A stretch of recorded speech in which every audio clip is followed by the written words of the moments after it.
और उस आदमी ने अपना टैक्स बचाने के लिए, टैक्स चोरी करने के लिए, मैं आपको बता दूं कि 2016-17 में जो हमारे 16-17 में जो 5 लाख रुपए हमारे अकाउंट में डाले और वापस कितने लिए, 7 लाख रुपए।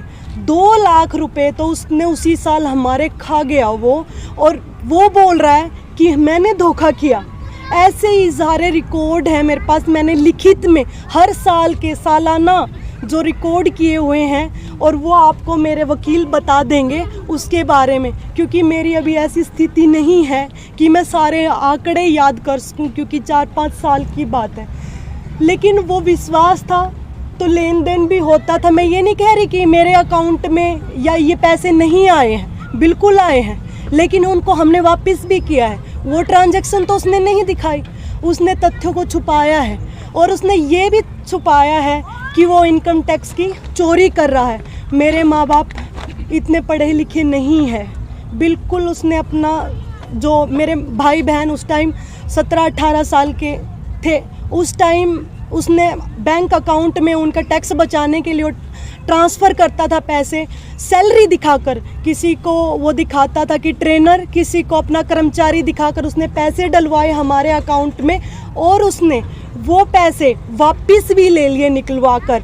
और कुछ पैसे उसने ऑनलाइन जैसे ट्रांजैक्शन कहीं उसके रिश्तेदारों में, कहीं उसमें उसने वो वापस पैसे लिए हैं, जिसका रिकॉर्ड मेरे पास बैंक खातों में भी है।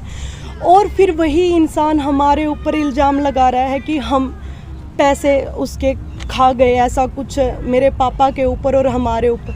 चूँकि मेरे पापा इतने पढ़े लिखे नहीं थे, ब्लाइंड फेथ करते थे। अब कोई सैलरी डालता है हमारे अकाउंट में, टैक्स तो हमें भी देना पड़ेगा ना सैलरी का।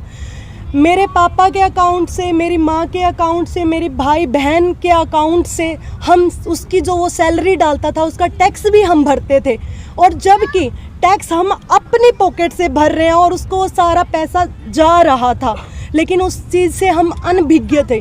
मेरे मम्मी पापा को इस चीज़ की नॉलेज ही नहीं थी कि ये किस चीज़ की क्या चीज़ें हो रही है, क्योंकि उसके ऊपर बिल्कुल ब्लाइंडली फेथ करते थे। तो ये एक मैटर था।